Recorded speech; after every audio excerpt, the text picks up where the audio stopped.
Salut tout le monde, c'est le dernier culte de l'été, nous sommes le dimanche 30 août et vous le savez maintenant, les masques sont obligatoires dans l'espace public, dans les milieux clos, au travail, enfin presque partout en Île-de-France, en tout cas dans le Val-de-Marne, à Joinville-le-Pont. Bon, là je suis dans mon bureau, je suis tout seul donc je peux l'enlever, mais c'était pour vous montrer que faites très attention maintenant. Vous devez mettre votre masque même dans la rue, même en marchant, apparemment en faisant du vélo, du scooter, de la moto. Il n'y a qu'en voiture où on a le droit de ne pas en mettre et dans les lieux privés, vraiment chez vous. Donc c'est un petit peu plus difficile, c'est pas marrant. Alors je vous propose de commencer néanmoins à louer le Seigneur. Alors vous êtes chez vous, je suppose que vous n'êtes pas masqué, profitez-en bien parce que dès dimanche prochain, on vous donne rendez-vous à l'église pour ceux qui le peuvent et qui le souhaitent en tout cas. Mais dimanche prochain, ça sera masqué. Voilà. Bon, c'est facile, hein? Alors, célébrons le Seigneur et on se retrouve dans quelques instants pour une prédication sur un psaume, la dernière de la série de l'été. À tout à l'heure.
ma consolation, une lampe devant mes pas. Ta voix a triomphé de l'ouragan, remporté le combat. Tu m'offres chaque jour ton infaillible amour, toi qui as fixé le cours des étoiles. Sois mon encre, sois ma voile.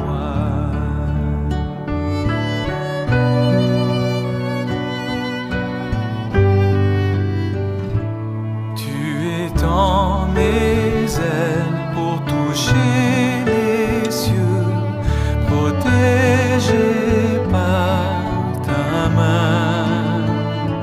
Ta grâce m'appelle à lever les yeux et suivre ton chemin. Tu m'offres chaque jour ton infaillible amour, toi qui as fixé le cours des étoiles. Sois mon encre, sois ma voile.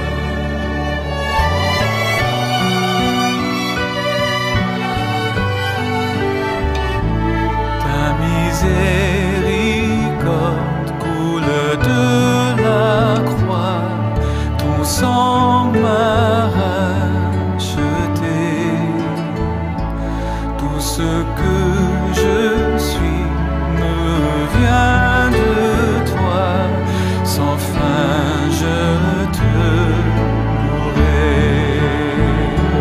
Tu m'offres chaque jour ton infaillible amour, toi qui as fixé le cours des étoiles. Sois mon encre, sois ma voile, toi qui as fixé le cours des étoiles. Sois mon encre, sois ma voile.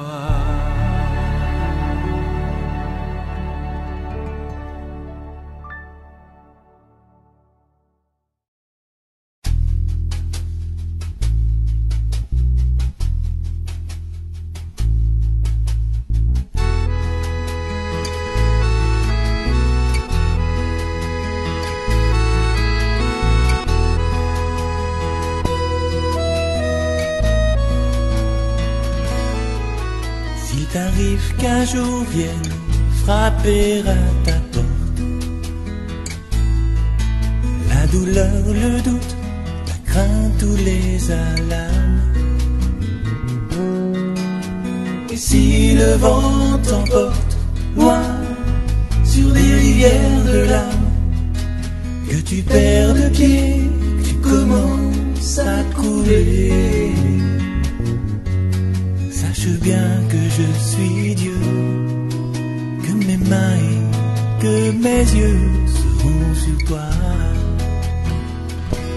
Je serai là, tout près de toi. Je serai là pour te garder en paix. Et quand bien même tout autour viendrait s'écrouler, mets ta confiance en ma puissance, garde ton calme et tu verras, je serai là.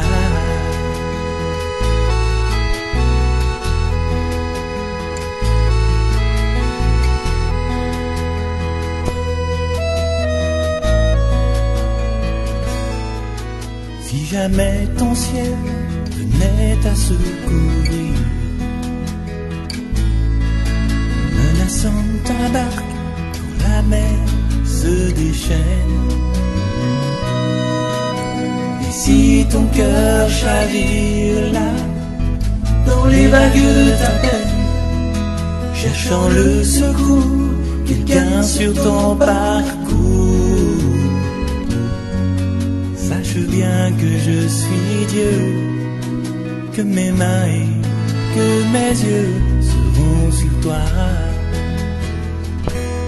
Je serai là, tout près de toi. Je serai là pour te garder en paix. Et quand bien même tout autour viendrait s'écrouler, mets ta confiance en ma puissance. Garde ton calme et tu verras, je serai là. Si l'ennemi vient comme un fleuve, mon esprit le mettra en fuite. Et quelle que soit ton épreuve, j'accomplirai les promesses que j'ai dites. Je serai là, tout près de toi. Je serai là pour te garder en paix. Et quand bien même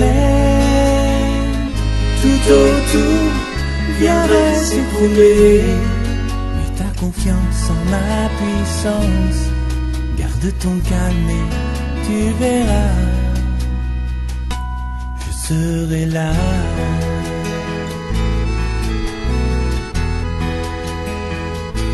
Je serai là.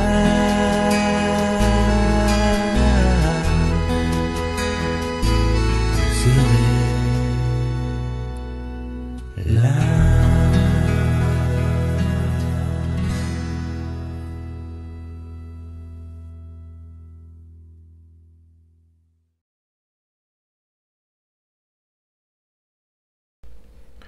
Comme chaque dimanche, je vais prêcher sur un psaume. Aujourd'hui, ça ne va pas être un psaume facile, ce n'est pas un psaume de louange, c'est plutôt le psaume d'un peuple qui est opprimé, dispersé, exilé et qui souffre. Et ce peuple se demande pourquoi Dieu les laisse souffrir comme ça, pourquoi Dieu les a abandonnés, est-ce que ça va durer encore longtemps? Il se pose des questions vraiment. Si Dieu est véritablement le Dieu tout-puissant, alors pourquoi il les laisse souffrir comme ça?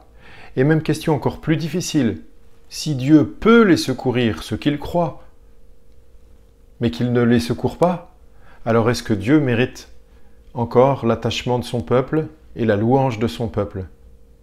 Certains répondent rapidement non. Aujourd'hui, vous rencontrez quelqu'un qui souffre et il vous dira « je ne veux plus entendre parler de Dieu ». Vous rencontrez quelqu'un qui a perdu 1 ou 2, 3 proches dernièrement, ou d'un cancer, d'un accident, de quelque chose, eh bien il vous dira « je ne veux plus ». Souvent, les gens diront « je ne veux plus entendre parler de Dieu, ne me parlez pas de lui, je n'irai jamais à l'église ». Que dire alors que même des croyants passent par des moments de souffrance, de solitude, de tristesse, de solitude extrême? Oui, parmi nous, certains vivent cela. Ça ne se sait pas forcément, hein. C'est parfois bien caché, bien au fond du cœur, des moments de souffrance et d'incompréhension. Alors, on peut se tourner vers la Bible. Oui, en effet, les Écritures nous aident à comprendre ces passages de nos vies difficiles et nous aident surtout à les surmonter, peut-être en suivant l'exemple d'autres qui ont vécu les mêmes souffrances que nous. Alors je vous propose aujourd'hui de méditer le psaume 44 pour voir comment ils ont réagi en pareilles circonstances. Psaume 44. Au chef de chœur, des descendants de Corée, cantique. Ô Dieu, nous avons entendu de nos oreilles, nos pères nous ont raconté tout ce que tu as accompli à leur époque, par le passé. De ta main tu as chassé des nations pour qu'ils puissent s'établir, tu as frappé des peuples pour qu'ils puissent s'étendre. En effet, ce n'est pas par leur épée qu'ils se sont emparés du pays, Ce n'est pas leur bras qui les a sauvés, mais c'est ta main droite, c'est ton bras, c'est la lumière de ton visage, parce que tu les aimais. On le verra plus loin dans le psaume, les auteurs de ce psaume vont se plaindre. Ils ont l'impression que Dieu les a abandonnés, eux, comme s'il ne les aimait plus. Mais avant de se plaindre, ils vont déjà raconter ce que Dieu a fait, toutes ces merveilles par le passé. Du temps des ancêtres, quand sortant d'Égypte, après 40 ans dans le désert, le peuple est entré dans le pays de Canaan, ils ont réussi à prendre possession de ce pays promis, et les auteurs du psaume 40 disent, eh bien, ce n'est pas par leur force qu'ils ont réussi à rentrer dans le pays promis. C'est pas parce qu'ils avaient une meilleure stratégie que les autres, c'est pas parce qu'ils étaient plus nombreux, plus forts, ou qu'ils avaient plus de chevaux, ou plus de lances. Non, c'est grâce à Dieu. C'est Dieu lui-même qui leur a permis de rentrer. C'est Dieu lui-même qui a agi par son bras, par sa force, à lui. Et encore plus, c'est parce que Dieu les aimait. Alors, on sent déjà la plainte qui va arriver tout à l'heure, je vous le dis. Par le passé, Dieu a agi, Dieu les a aidés, Dieu les a aimés. Bientôt, dans le psaume, ils pourront dire, mais et nous alors? Pourquoi ça ne nous arrive pas? Est-ce que ça vous arrive d'avoir aussi ce genre de sentiment que c'était mieux avant? Pensez-vous que Dieu agissait, faisait des miracles et intervenait, guérissait des gens, et puis maintenant c'est devenu plus compliqué? Vous avez entendu des histoires et puis vous aimeriez bien voir aussi de vos propres yeux. Rappelez-vous, dans l'évangile de Jean, il y a un des disciples qui n'avait pas voulu croire en Jésus. Vous vous rappelez, Thomas? Il avait dit, tant que je ne mettrai pas mes mains dans ces trous-là, dans ses mains, ou dans son côté percé, alors je ne croirai pas. Et on le cite souvent, on dit, moi, je ne crois que ce que je vois. Eh bien, rappelez-vous la réponse de Jésus. Il lui a dit à Thomas, parce que tu m'as vu, parce qu'après il a cru, Thomas, il lui a dit, parce que tu m'as vu, tu as cru. Heureux ceux qui n'ont pas vu et qui ont cru. Alors Jésus lui-même nous invite, nous incite, nous encourage à placer notre confiance en lui, même sans avoir vu des choses extraordinaires, mais en ayant le témoignage des Écritures, la parole de Dieu. Alors nous allons revenir au psaume 44. Ils savent que Dieu a agi par le passé, et ils affirment que Dieu agit, et Dieu agira encore au milieu d'eux. Ils ont confiance en Dieu, et ils le louent chaque jour. Ô Dieu, tu es mon roi, ordonne la délivrance de Jacob. Grâce à toi, nous renversons nos ennemis. Grâce à ton nom, nous écrasons nos adversaires. Car ce n'est pas en mon arc que je me confie, ce n'est pas mon épée qui me sauvera, mais c'est toi qui nous délivres de nos ennemis et qui fais rougir de honte ceux qui nous détestent. Nous chantons la louange de Dieu chaque jour et nous célébrerons éternellement ton nom. Avez-vous remarqué que nous sommes passés du « nous » au « je » ? C'est sans doute le roi qui parle ici au nom du peuple, en tant que représentant du peuple, chef de l'armée. C'est donc lui certainement qui affirme ne pas se confier en son arc, en sa force, en son armée, mais en Dieu. Vous n'avez pas encore lu la suite du psaume, je suppose, le psaume 44, mais je vous l'ai déjà dit, ils vont se plaindre. Mais avant de se plaindre, ils racontent les louanges et tout cela. Mais donc vous le savez maintenant, ça va arriver, c'est un peuple opprimé, c'est un peuple sans doute exilé, dispersé, et ils ne savent pas pourquoi tout cela leur arrive. Un peu comme ça arrive dans nos vies. On ne sait pas toujours pourquoi des malheurs s'abattent sur nous. Eh bien, il y a quelque chose qui peut paraître étonnant, c'est de voir qu'ils louent Dieu dans ces circonstances. Je vous l'ai dit en introduction, ce n'est pas vraiment un psaume de louange, ce psaume 44, mais regardez, il y a quand même des moments où ils disent leur louange. Nous chantons la louange de Dieu chaque jour et nous célébrerons éternellement ton nom. N'est-ce pas ce que Dieu demande, ce qu'il cherche? Vous vous rappelez à la Samaritaine, Jésus, dans l'évangile de Jean, a dit que le Père recherche des adorateurs qui l'adorent en esprit et en vérité, quelles que soient les circonstances, bonnes ou mauvaises. Et lire les psaumes nous aide à grandir dans la foi, en particulier quand nous souffrons. Comme les auteurs des psaumes, ça nous arrive de passer par des moments difficiles dans la vie. Alors, je vous propose de regarder, là, ce matin, c'est le psaume 44, mais je vous invite à regarder le psaume 42 et le psaume 43, juste avant. Est-ce que vous reconnaissez dans certaines de ces phrases? Attention, c'est fort ce qu'ils expriment. Ils s'expriment à Dieu en disant « Mes larmes sont ma nourriture, jour et nuit. Mon âme est abattue en moi. Je dis à Dieu, mon rocher, pourquoi m'as-tu oublié? Mes os se brisent quand mes persécuteurs m'insultent et me disent sans cesse, où est ton Dieu? Toi, mon Dieu protecteur, pourquoi me repousses-tu? Pourquoi dois-je marcher dans la tristesse, sous l'oppression de l'ennemi? Un Dieu qui vous laisserait dans un tel état de tristesse, de désarroi, mérite-t-il que vous le louiez? Mérite-t-il que vous chantiez ses louanges tous les jours, que vous restiez attaché à lui? Eh bien, pour l'auteur des psaumes 42 et 43, qui viennent de dire tout cela, « Mon âme est abattue au-dedans de moi », des choses comme ça, eh bien, la réponse est oui, définitivement oui. Vous voyez, dans le psaume 42 et 43, à 3 reprises, 2 fois dans le psaume 42 et 1 fois dans le psaume 43, on trouve la même phrase, le même verset. C'est le psalmiste qui s'encourage lui-même et il dit « Pourquoi être abattu, mon âme? Et pourquoi gémir en moi? Espère en Dieu, car je le louerai encore. Il est mon salut et mon Dieu. » Et c'est aussi ce que font les auteurs du psaume 44. Ils louent Dieu. Vous l'avez vu au verset 9, nous chantons la louange de Dieu chaque jour et nous célébrerons éternellement ton nom. Je suppose que vous avez remarqué comme moi que louer Dieu quand tout va bien, ça va, ok.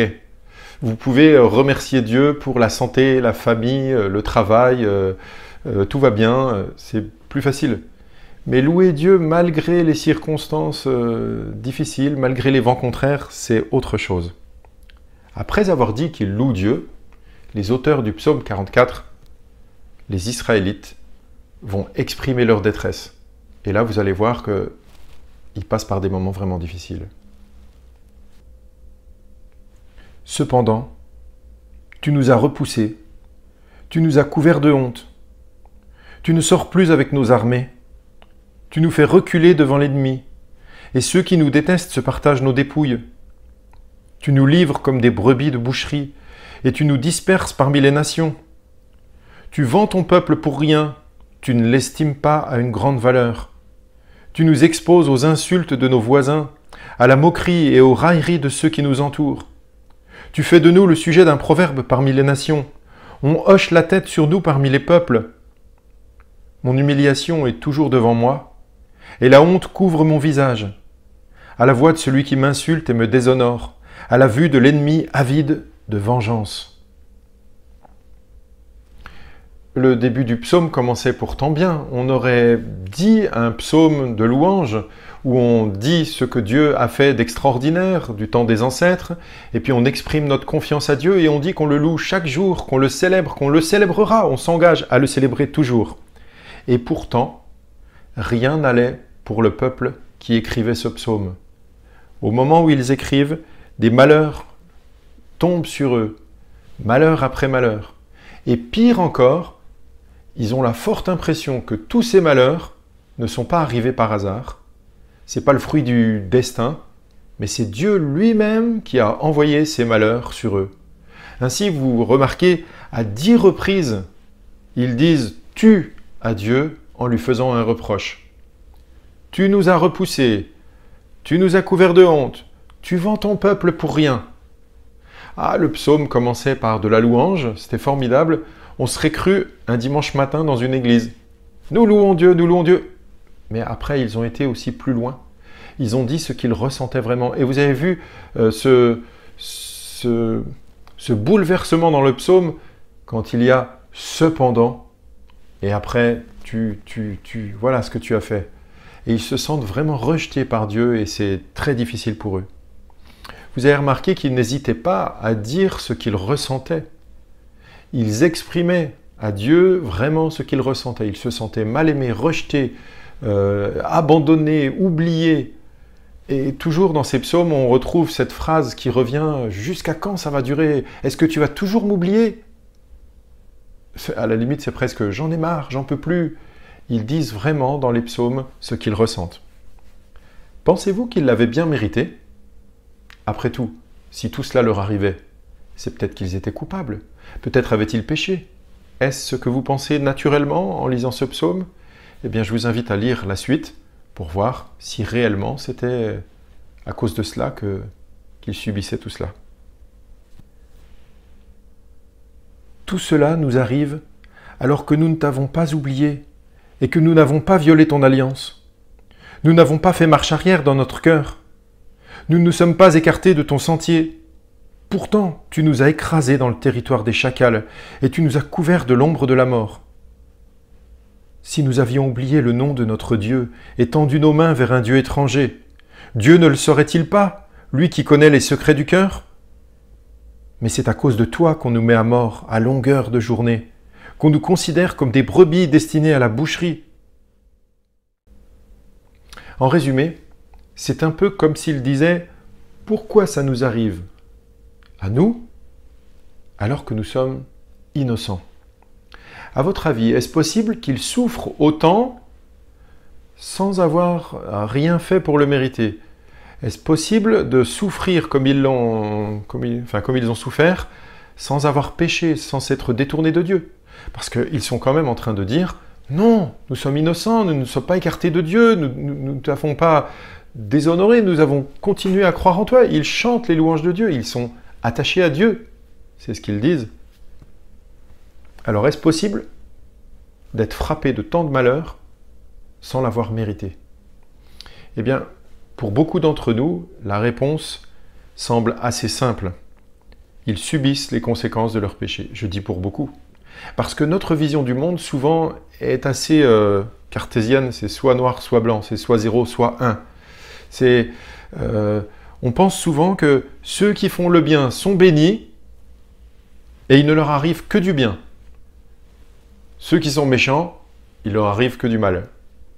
Ça serait trop beau si c'était automatique et toujours comme ça. Mais les Écritures nous montrent que non.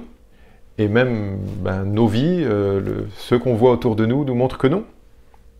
Les auteurs du psaume 40, remarquez, ne prétendent pas être parfaits. Ils ne disent pas qu'ils n'ont jamais péché, qu'ils sont sans aucune faute. Mais ils revendiquent le fait de ne pas s'être détournés de Dieu et de continuer à aimer Dieu. Ils ne comprennent pas pourquoi tout ce mal s'abat sur eux alors qu'ils ne se sont pas détournés de Dieu. Et ne vous précipitez pas trop vite, s'il vous plaît, à dire que ce sont des menteurs et qu'ils ont forcément rejeté Dieu pour être rejetés à leur tour.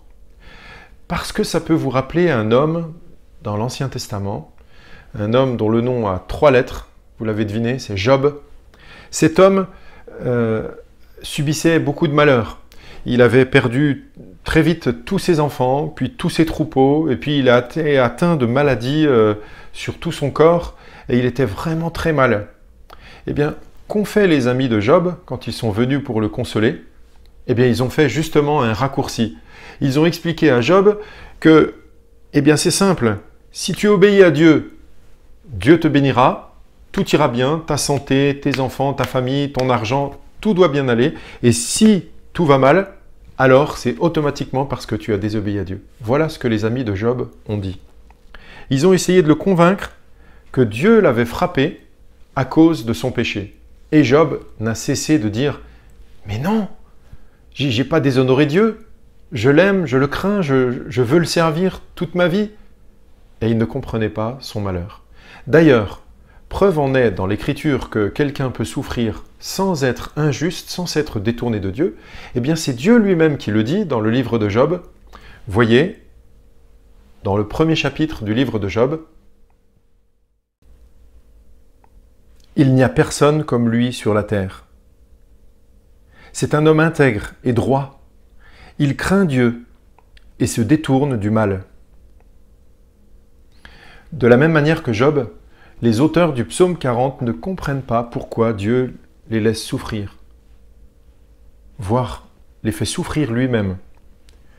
Au lieu de se détourner de Dieu, ce qui serait la tendance naturelle, ils imitent Job, ils continuent à chercher Dieu, à s'adresser à Dieu. Et comment le font-ils? Eh bien, écoutez, la fin du psaume, « Lève-toi, pourquoi dors-tu, Seigneur? Réveille-toi, ne nous repousse pas pour toujours.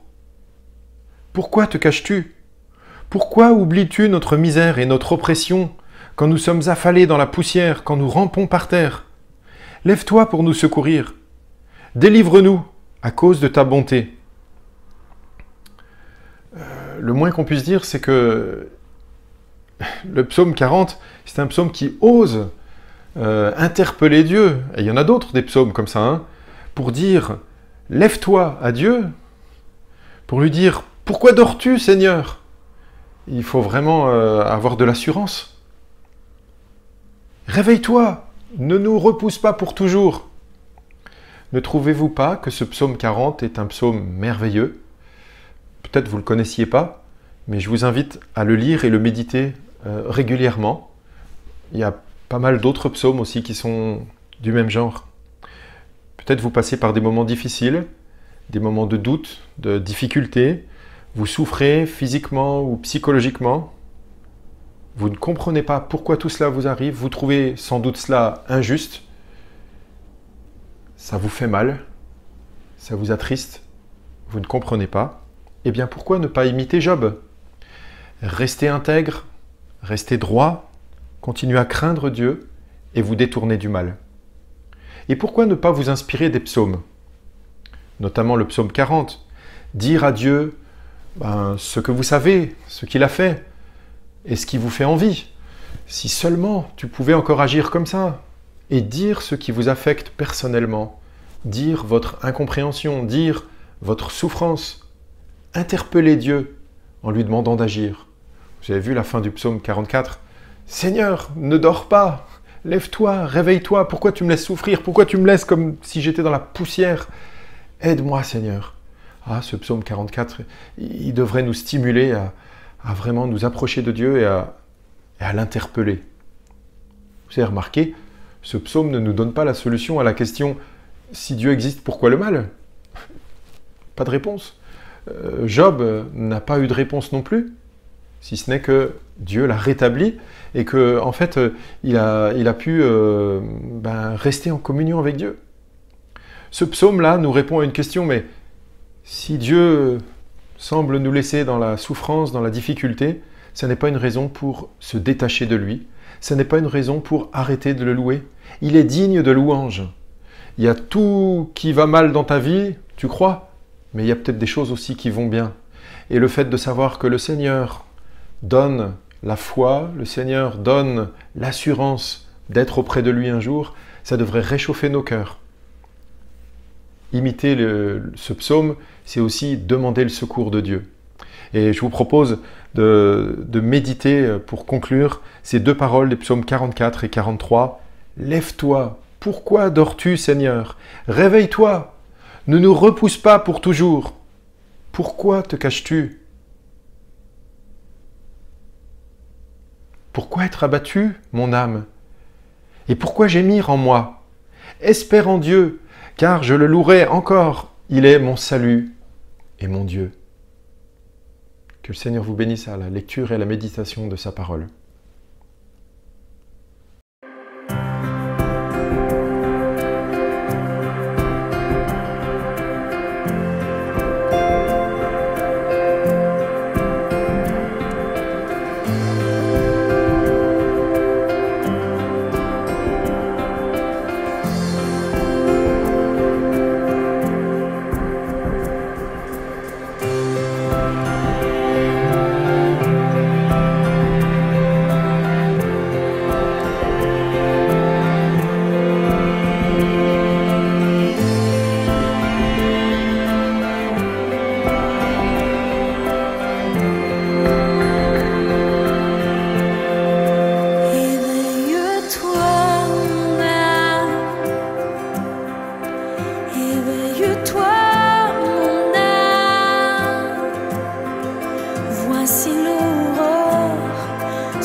Une petite information avant de se quitter.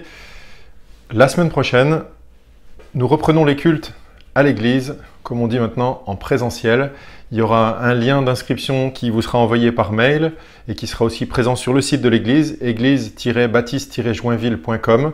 Vous pouvez trouver cela et vous inscrire à l'avance. Attention, le nombre de places est limité, ça va, il y a quand même de la place, hein, et il faut s'inscrire le plus tôt possible pour avoir de la place.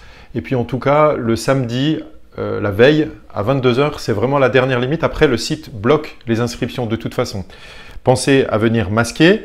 À l'entrée, vous aurez du gel hydroalcoolique à mettre sur vos mains et on passera un bon moment ensemble. Bon, de toute façon, vous serez masqué toute la semaine, au travail, dans les magasins, partout. Donc à l'église, ça ne sera pas plus difficile et on se réjouit de se voir. Alors, je sais que certains n'ont pas la santé qui leur permet de venir et qui évitent le plus possible les lieux de rencontre en espace clos, même les magasins, des choses comme ça.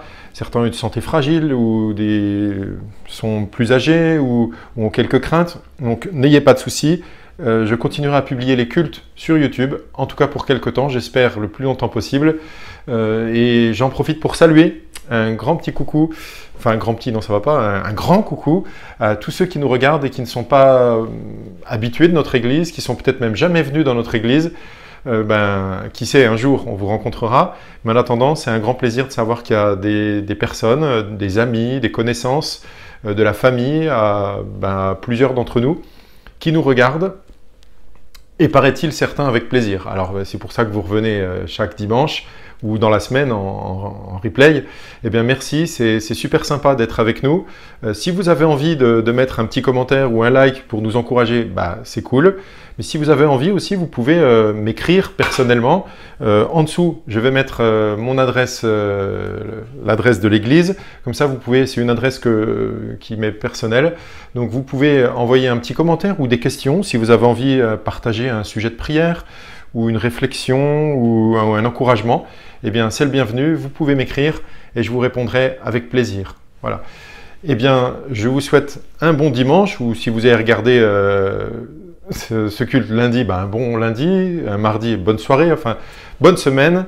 À bientôt. Donc, vous avez entendu, dimanche prochain, culte à l'église, mais aussi sur YouTube. Alors, petite précision, ceux qui fréquentent notre église d'habitude, je vous encourage quand même à venir au milieu de nous. Vous verrez, c'est quand même pas la même chose. C'est le plaisir aussi d'être ensemble, de passer vraiment du temps et de pouvoir échanger avant, après le culte aussi, de pouvoir prier ensemble. C'est quand même un plus que vous envie des personnes qui sont loin et qui sont seules. Alors profitez-en. À bientôt. Bonne semaine. Bye bye. Merci beaucoup. Et on termine par un dernier chant. Ciao.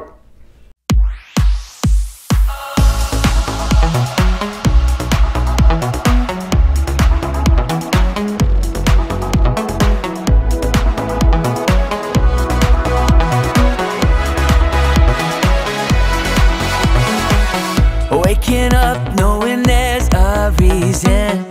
All my dreams come alive. Life is for living. With you, I've made my decision. You lift me up, fill my eyes with wonder. Forever young in your love, this freedom's untainted. With you, no moment is wasted. Sun now bursting through the clouds, black and white, turn to color all around. All is new in the Savior I have found. This is living now.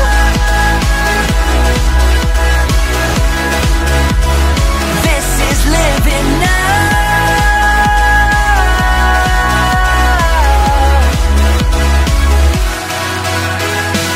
You lead the way, got your eye beside me. In your love, I'm complete. There's nothing like living with you. This life you created, I choose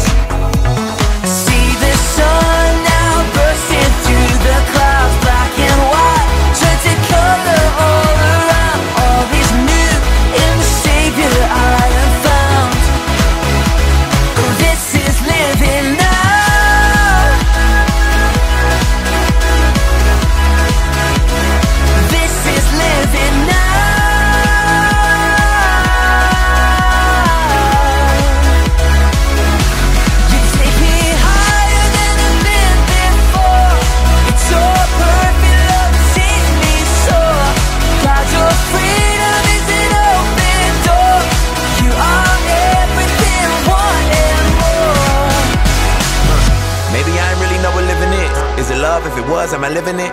Do I live in it? So astounding. Love is an ocean, you can drown me. The sweet embrace, the lovely taste, I taste and see. I'm under grace, the place to be. It means I'll never need an umbrella. I'm cool in the cold, in the hot weather. Whether or never I ever understand, I'm a man in the hands of great plans. I stand with faith there in a life I never known to touch. And still outside my clutch, but I'm like, what's the dream of? What's the hope in? What's the doubt for? Live to no end, this is living. The life I've been given's a gift. If I'm a living, I'ma live it to death. So what's the dream of? What's the hope in? What's the doubt for? And live to no end, this is living. The life I've been given's a gift. If I'm a living, I'ma live it to death.